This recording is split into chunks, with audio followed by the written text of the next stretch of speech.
Jauhan. Apa yang kan?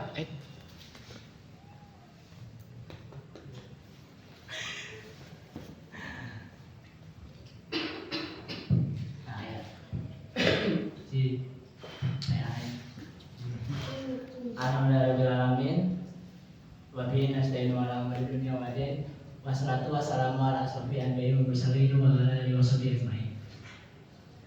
Pertama-tama mari kita panjatkan kehadirat Allah Subhanahu wa taala yang telah memberikan kita nikmat iman, nikmat Islam serta nikmat sehat sehingga kita bisa hadir di tempat yang kita cintai ini dalam keadaan sehat walafiat. Tidak lupa juga kepada Nabi kita yaitu Nabi Muhammad SAW, tidak lupa kepada keluarganya dan juga kepada sahabat-sahabatnya. Sebelum kebagian materi, mari kita jadikan hati dan lapang pikiran agar kita bisa meresap dan mendalami apa yang akan disampaikan. Mari yang jauh mendekat, yang dekat sampai agar kita bisa langsung untuk mendengarkan materi yang akan disampaikan. Karena berhubung Ustaz sudah ada di sini, waktu dan tempatnya silakan. Bismillahirrahmanirrahim. Alhamdulillah. Alhamdulillahilladzi hadana li hadha wa ma kunna linahtadiya lawla an hadana Allah. Asyhadu an la ilaha illallah wahdahu la syarika wa asyhadu anna Muhammadan abduhu wa rasuluh alladzi la nabiyya ba'dah. Wassalatu wassalamu ala Rasulillah wa ala alihi wa sahbihi wa man tabi'ahu bi ihsanin ila yaumil qiyamah. Puji serta syukur hanya milik Allah Subhanahu wa taala.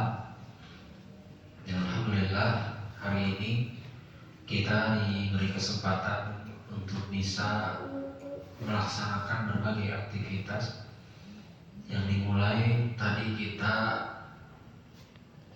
melaksanakan dimulai dari sholat subuh sampai sekarang menjelang masuk malam, dan insya Allah nanti ditutup sholat isya ya, dan mungkin besok ya insya Allah pada Allah mudah-mudahan Allah menakdirkan itu akan kajian ba'da subuh, bulanan ba'da subuh. Nah, itu semua bisa kita laksanakan, bisa kita jaga dengan izin Allah Subhanahu wa taala, dengan harapan semua amal-amal tersebut diterima oleh Allah. Dan tentunya kita berharap amal-amal tersebut bisa berdampak pada diri kita, baik secara pribadi, kelompok kecil di keluarga kita, ataupun mungkin di lingkungan kita. Karena sejatinya setiap ibadah, ketaatan-ketaatan yang kita lakukan harus berdampak dan mempunyai nilai dalam setiap proses yang kita lakukan tersebut. Alhamdulillah kita sudah sekian tahun berusaha untuk istiqomah. Pasang surut mungkin itu hal yang biasa. Yang terpenting kegiatannya itu tetap ada. Jadi yang terpenting itu adalah orang yang menggerakkan organisasi itu ada, maka perkara bergantinya orang yang hadir itu siklus dalam kehidupan kita yang mungkin bisa jadi keluar dari lingkungan kita untuk mencari lingkungan yang lebih baik, atau mungkin ya, mencari ilmu yang lebih sehingga bisa dibawa kembali kepada kita. Itu satu hal yang positif. Jadi kita belajar untuk selalu berhusnudzon dalam setiap aspek kehidupan kita, karena hanya dengan itu kita bisa menjaga hati kita supaya tetap dalam ketaatan, tetap dalam keistiqomahan. Insya Allah untuk malam ini kita masuk pada bab marah dan keras yang diperbolehkan karena perintah Allah. Nah, ini kita adab ya, jadi kita beradab. Yang nanti akan kita bahas adalah dua hadis berkaitan dengan marah atau mungkin kerasnya seseorang yang diperbolehkan. karena bagian dari perintah Allah Subhanahu wa taala. Walaupun nanti kebetulan hadis ini berkaitan dengan sholat berjamaah. Coba siapa dulu, Bud? Oh, Kori. Baca. Haddatsana Musaddadun haddatsana Yahya an Ismail bin Abi Khalid haddatsana Qais bin Abi Hazim an Abi Mas'udin radhiyallahu anhu qala ata rajulun Nabiy sallallahu alaihi wasallam faqala inni la ta'akhkharu an salatil ghadati min ajli fulani mimma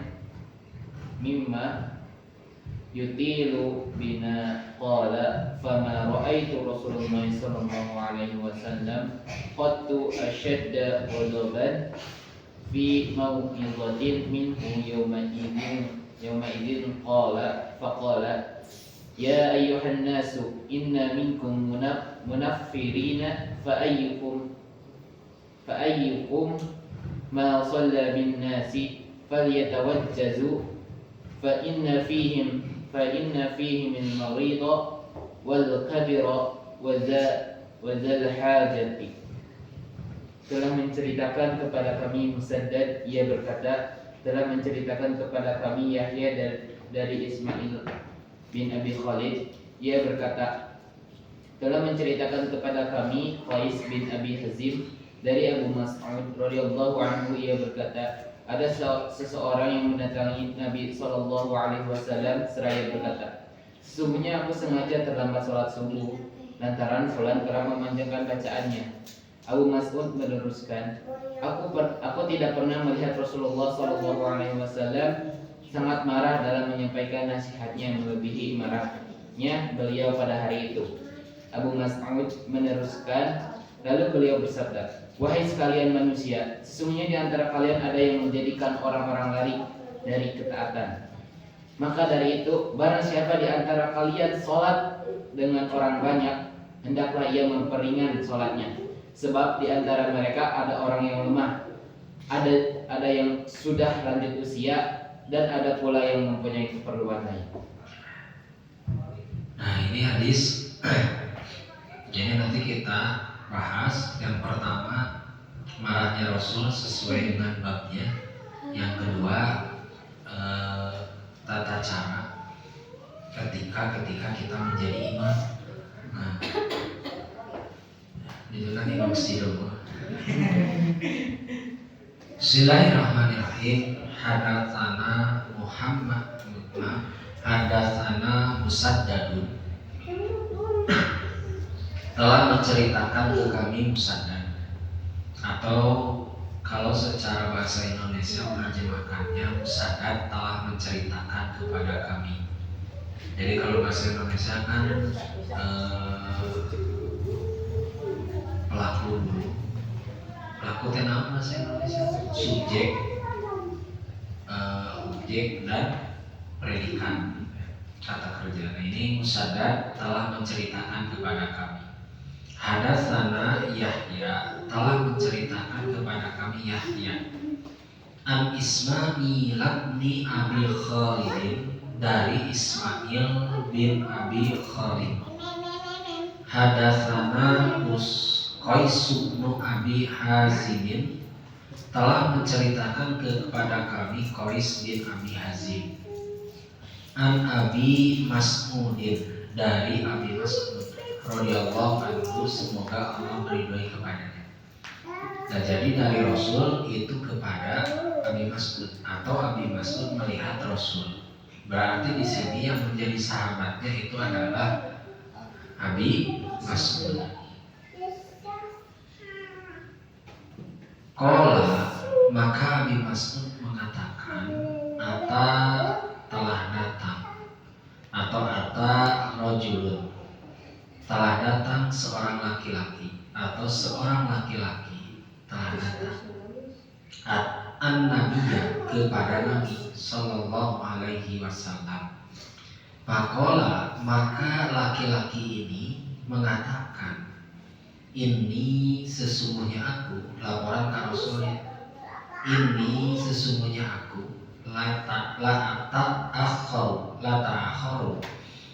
benar-benar mengakhirkan, telat gitu, mengakhirkan, ya, datang terlambat, sholatil godati, dari sholat goda.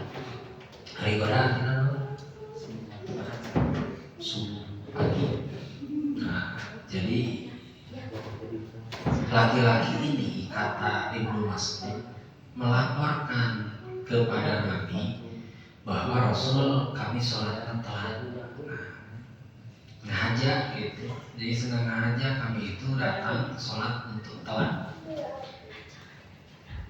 Alasannya min ajli pulanin, karena ayah yang usokna imaman hipulan mimma dari apa yutilu, bacaannya itu pasti dipanjangkan bina dengan kami. Laporan imam ke Rasul, laporan ke orang tinggal baik apa ente salah atau jangan gitu, di bawah sholat panjang baik hari main HP, hari ulin kuat ya, hari sholat. Jika namun orang gitu, kalau itu datang kepada kita orang seperti ini, pasti kita menyalahkan orang itu. Karena terkadang memang kita itu egois. Ternyata Rasul tidak seperti itu. Ketika Rasul mendengar orang yang melaporkan sengaja, nih berarti memang bukan kabarangan sholat subuh, tapi sengaja mengakhirkan sholat subuh. Bukan tidak mau sholat subuh tepat waktu, tapi lamun tepat waktu maka itu bacaan panjang, tapi lain karena orang kan gitu. Nah, pama make kola, maka Ibnu Mas'ud mengatakan, pama maka tidak ra'aitu Rasulullah, aku melihat Rasulullah sallallahu alaihi wasallam qattu asyadda godoban, marahnya godoban, asyadda benar-benar marahnya. Asyad itu menunjukkan satu kemarahan yang luar biasa gitu. Jadi Rasul begitu mendengar orang yang lapor, kata Rasul, kata Ibnu Mas'ud, langsung berubah mukanya, langsung terlihat sangat marah. Fi mau'izatin, ketika memberi nasihat minhu darinya yauma idzin, hari ini.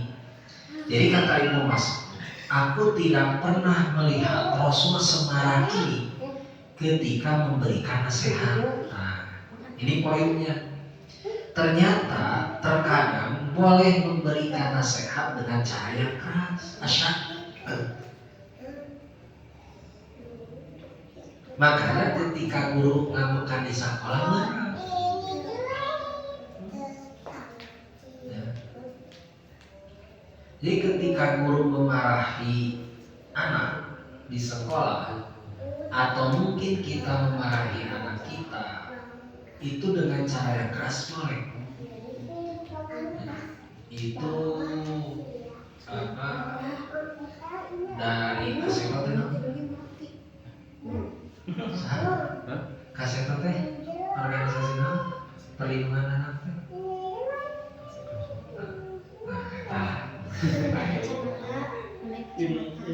Bukan orangnya, ini organisasi. Nah, jadi boleh kita marah ketika kita menasehati. Ternyata terkadang Rasul pun marah ketika yang dilanggar itu sesuatu yang besar dalam syariat. Jadi ketika kita tahu saudara kita berbuat maksiat, ya boleh marah, gitu. Tapi bukan untuk membenci. Nah, bisa tuh ngabukan tapi teu ngewa sok. Jadi ketika ini perlu dicatat, ketika Rasul marah kepada orang ini nantinya dengan alasan itu, Rasul tidak membenci kepada orang itu, tapi Rasul memberikan peringatan yang tegas kepada orang itu supaya tidak melakukan lagi, karena dampaknya nanti banyak. Gara-gara imam nasihat jadi masjid kosong. Nah, itu pernah terjadi dulu. Ya, ini cerita saja, bentar ya.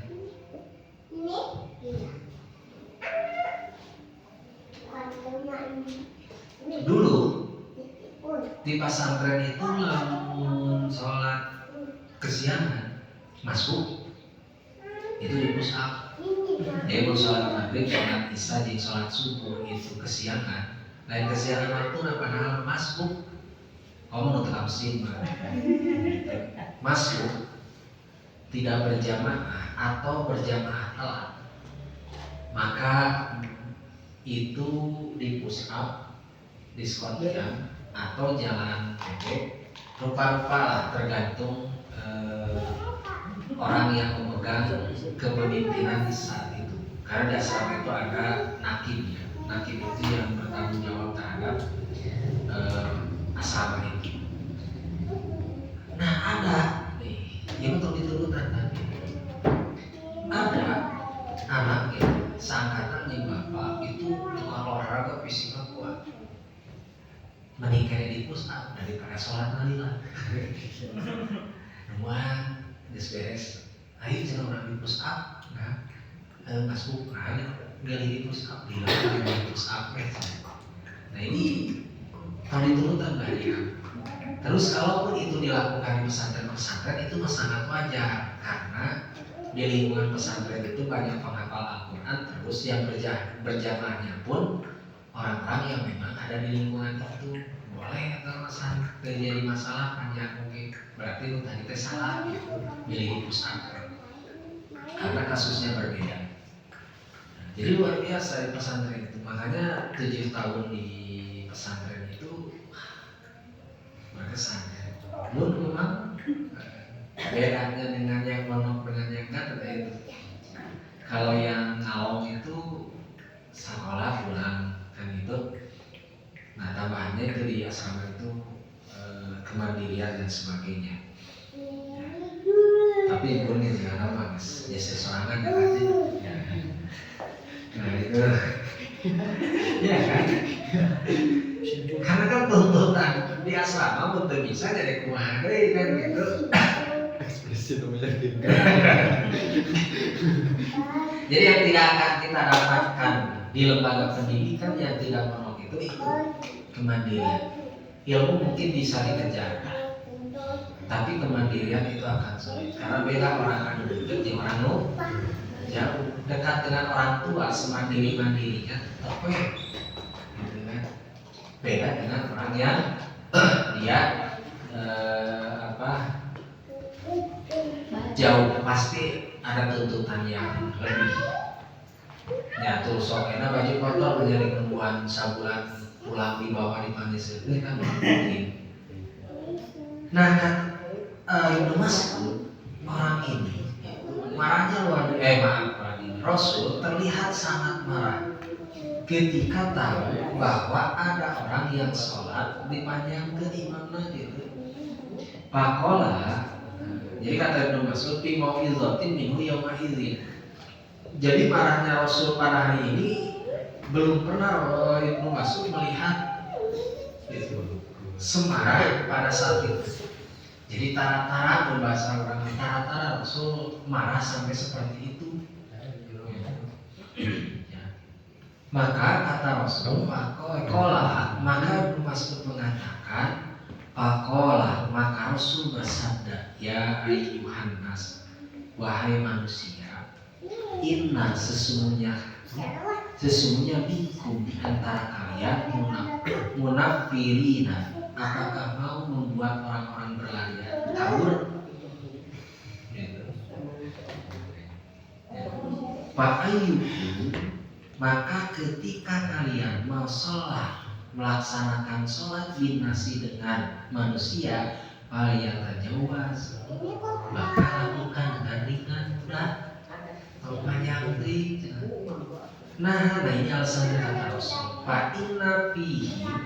Fa'inna bihimul marido, karena sesungguhnya di antara orang-orang yang sholat berjamaah itu al-marido, ada yang sakit, wal kabiro, ada yang tersebut, terus kekiatan, wadal hajati, dan ada orang yang mempunyai keperluan. Nah ini pertimbangannya. Bukan tidak boleh membaca panjang, jika panjangnya zaman Rasul ada yang digambarkan ayeuna. Orang ini tidak datang sholat subuh atau telat sholat subuh itu bukan karena panjang, jika standar panjangnya kita, panjangnya standar kita mah al-a'la atau al-alaq saja dianggap panjang.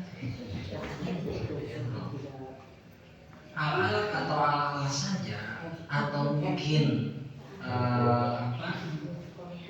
abasa yang satu halaman saja itu bisa dianggap panjang, atau mungkin setengah halaman saja yang kita mau panjang.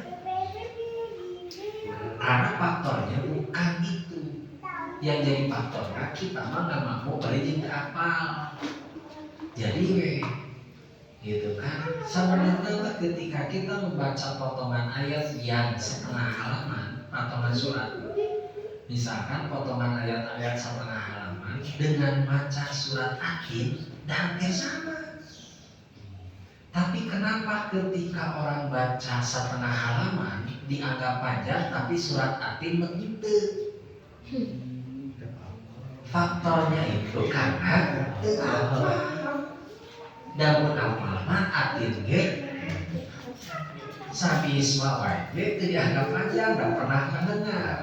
Tapi lamun macana misalkan At-Tahrim atau setengah halaman mending panjang, padahal udah diukur dan gitu sama, bahkan lebih pendek. Nah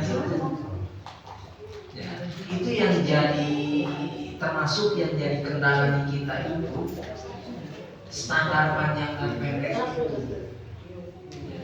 Jadi standar panjang dan pendek itu tergantung tempat, tergantung kebiasaan di sana. Kalau sudah terbiasa di sana, misalkan di satu tempat itu dibaca dengan panjang, itu tidak ada masalah, boleh-boleh saja. Kalau tidak terbiasa pula, ya. Kalau tidak terbiasa pula, ya. Karena dikhawatirkan mengganggu, kayak namanya imam ngelehan, apalagi misalkan diperingatkan pun itu tidak jadi masalah, ya. Tergantung waktunya. Tadi kita itu terkadang kita sulit masuk ke arah sana. Termasuk di sholat subuh. Padahal sholat subuh itu kan sholat yang santai. Oke, untuk maghrib, untuk isya mungkin karena capek sudah bekerja atau yang lainnya, atau bilang dan kagok rame-rame. Tapi untuk sholat subuh nih, sebenarnya waktunya luang. Kali ditolong disawahkan dengan orang yang datang ke Rasul. Kenapa? Karena orang yang datang ke Rasul pada saat itu bacaan panjangnya lain standar Quran. Ya, jadi standarnya bukan standar kita. Wajar jika pada saat itu datang ke Rasul melapor, karena bisa jadi orang ini mempunyai keperluan. Terkecuali kita nggak imaman di pasar, maksudnya masjid di pasar gitu, orang-orang yang di lingkungan pasar. Walaupun subuh itu diusahakan lebih singkat, karena mereka meninggalkan jualannya. Mulai dianggap bahwa ketika orang itu di pasar pada waktu sholat tinggalkan, memang harus ditinggalkan. Tapi yang jadi imam pun harus tahu bahwa orang-orang yang ada di pasar itu mereka sedang berikhtiar. Nah ini yang dikatakan oleh Rasul, bahwa sampai Rasul marah, wahai manusia, nah ini yang paling menarik, inna minkum munafirina. Apakah kalian ingin membuat orang itu benci, kabur gitu dalam sholat dikatakan macam panjang? Oke, lamun kurang dibacakan al-ma'un 2 sab. Ketika kita baca abasa misalkan jadi setengah sab yang hadir, maka lebih maslahat baca al-ma'un. Karena berarti sasab setengah mereka tidak berjamaah karena panjang. Jadi perhitungannya itu. Jadi kalau misalkan kita sholat maghrib ini baca al-ma'un itu bisa sampai 2-3 sab, dan ketika kita coba panjang justru kurang dari sunnah, maka belum terbiasa dengan sholat bacaan panjang, maka pakai dulu yang pendek. Kalaupun mau berubah bertahap, nah itu harus juga kan, perubahan itu harus cuma bertahap. Misalkan yang biasanya setengah halaman tambahan setengah halaman lebih sabaris, bisa ayat, terus bertahap. Jadi terkaget nih bahasa pengumuman lamun membuat sesuatu, melakukan sesuatu yang berbeda, kalau ada masyarakat orang supaya terluas. Jadi kalau kita menemukan satu dalil yang baru, jangan dulu kita mulai mengamalkan. Asing misalkan tidak terbiasa di lingkungan itu, jangan dulu langsung, tapi pahamkan dulu lingkungan itu tentang dalil yang mau kita amalkan sehingga terluas. Bisi nanti ketika kita mengamalkan setan sesat dan buktinya beda di keumuman. Nah kalau dipahamkan dulu sedikit demi sedikit, maka tidak akan terjadi seperti itu. Sebentar ya, sebentar.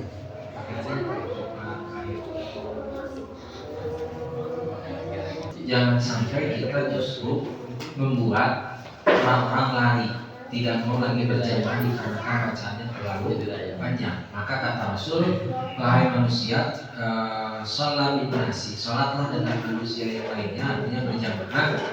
Paling rajawas, maka ringankan. Kenapa? Karena bisa jadi dari makmum itu ada yang sakit, kata Rasul. Bisa jadi dari orang-orang yang ada di berjamaah itu ada yang sedang sakit, atau kalau tidak sakit sudah tua atau sembuh, tidak kuat untuk berdiri lagi. Wadal hajati, bahkan Rasul itu memperhatikan siapa tahu ada yang memang mempunyai keperluan. Jadi kalau yang sakit wajar diperhatikan, yang sudah tua wajar, tapi ternyata Rasul memperhatikan juga orang yang sedang punya kepentingan tapi ingin berjamaah gitu. Tapi karena ingin berjamaah, akhirnya dia sholat berjamaah, dan imam harus tahu dengan kondisi itu. Ini terutama di masjid-masjid yang memang di pinggir jalan atau masjid-masjid yang memang disinggahi oleh orang-orang yang di perjalanan. Jadi yang ikut sholat, mau berangkat kerja atau pulang kerja ikut sholat, nah itu biasanya yang di pinggir jalan besar itu imamnya harus paham itu. Karena kata Rasul dikhawatirkan tidak lagi mau berjamaah. Nah tukang sini kapok, nah wah ayam kita meninggi imam. Ternyata yang disalahkan oleh Rasul bukan orang yang protes karena diberi ayat panjang, tapi ternyata orang yang membaca surat panjang itu. Sekali lagi, standar panjang dan pendeknya silakan disesuaikan dengan tempat atau kebiasaan di kita, karena itu beda-beda. Hadis yang kedua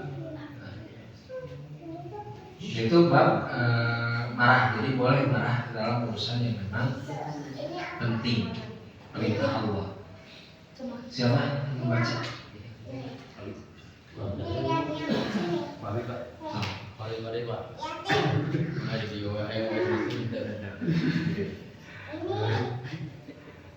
Bismillahirrahmanirrahim. Bismillahirrahmanirrahim. Hadatsana Musa bin Ismail hadatsana Juwairiyatu an Nafi'i an Abdillah radhiyallahu anhu qala baina Nabi sallallahu alaihi wasallam yusolli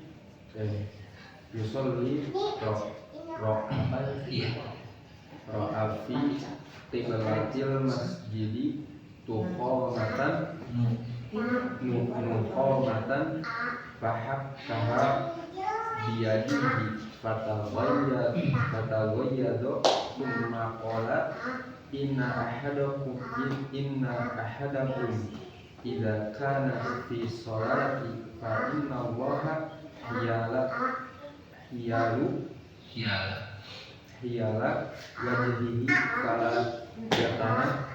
fala yatana faman hiyala wajhihi fi sholati.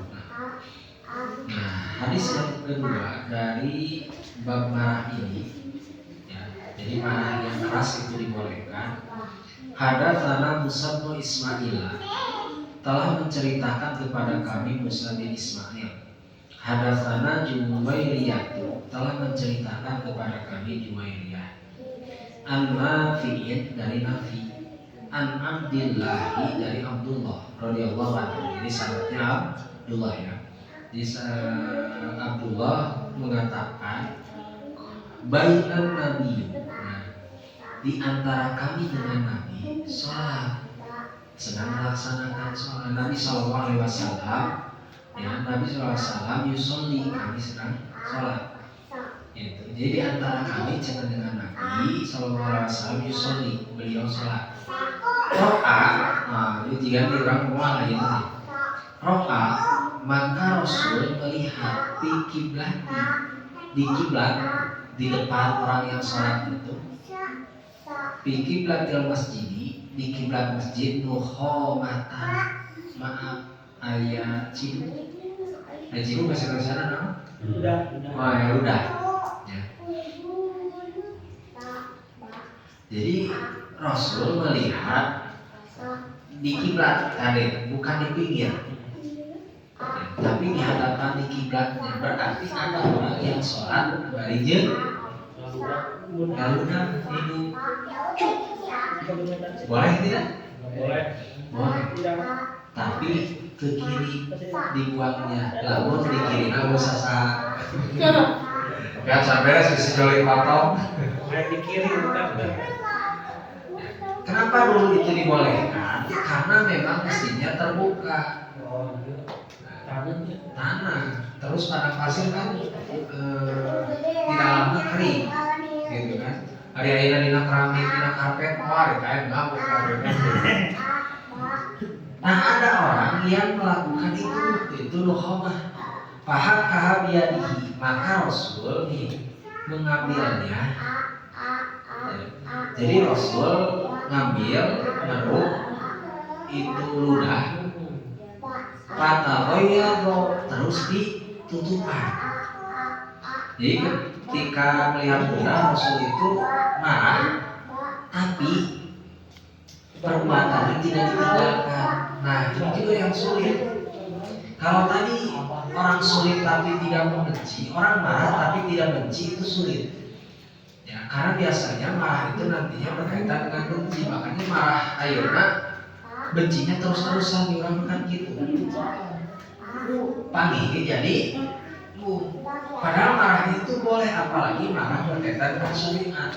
Tapi kalau setelah marah memberikan kebaikan tapi justru saling membenci, itu tidak boleh. Gitu. Nah orang ini meludah di masjid, maka Rasul tutup. Jadi Rasul marah tapi tetap perbuatan jelek orang lain itu ditutup oleh Rasul. Jadi ludahna dengan terikia Quran. Kali saya hidup tutupan bersihan. Rasul tidak seperti itu. Rasul tutup dulu, baru Rasul mengatakan inna. Kola kata Rasul, inna ahadakum, apabila di antara kalian idza sesungguhnya ahadakum salah seorang dari kalian idza kana bis shalat dalam keadaan sholat, fa innallaha, maka sesungguhnya Allah hiyala wajhihi. Jadi Allah itu ada di hadapan wajahnya. Fala yatanahhamuna, maka jangan senang meludah.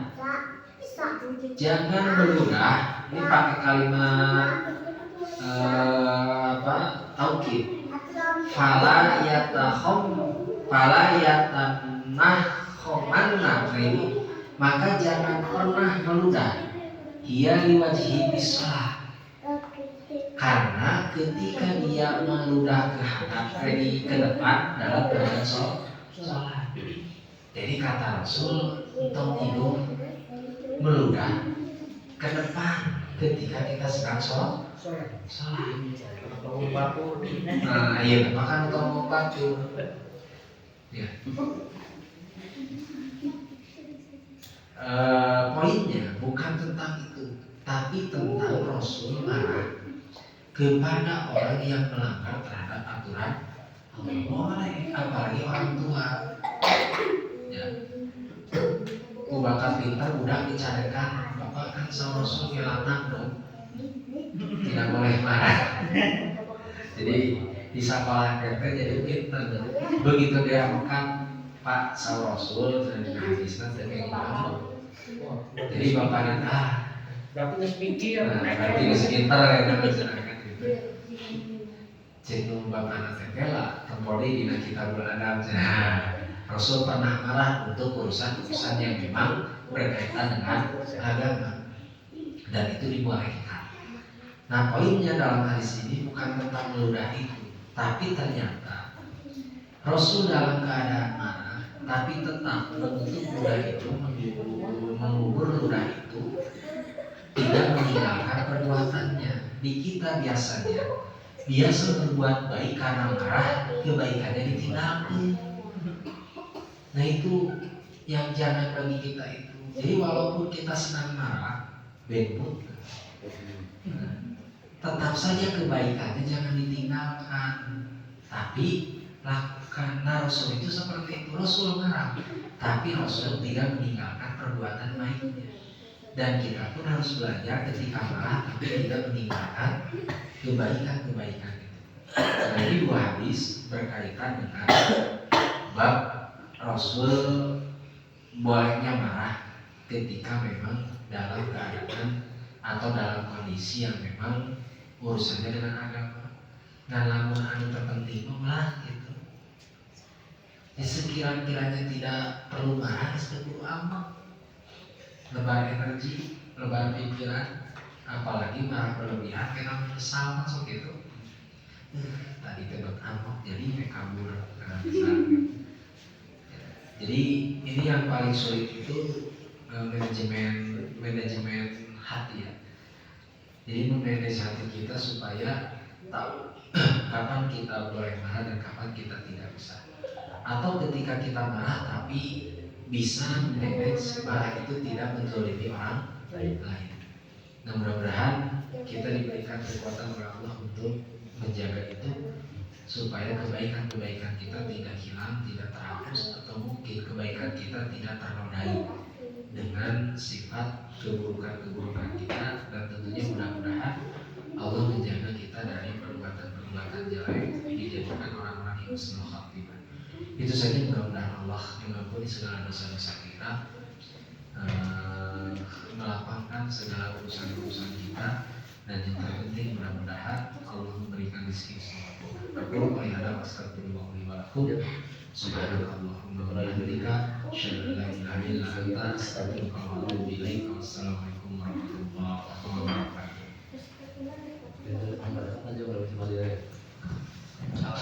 Alhamdulillahirobbilalamin. Masyarakat kepada sedisnya yang telah memberikan materinya. Semoga materi yang disampaikan bisa kita kesana dalami apa yang boleh disampaikan. Kita tutup saja dengan doa. Rabbi firli wa li walidayya wa rahmatullahi wa barakatuh. Rabbana atina fid dunya hasanah wa fil akhirati hasanah wa qina adzabannar. Wassalamualaikum warahmatullahi wabarakatuh.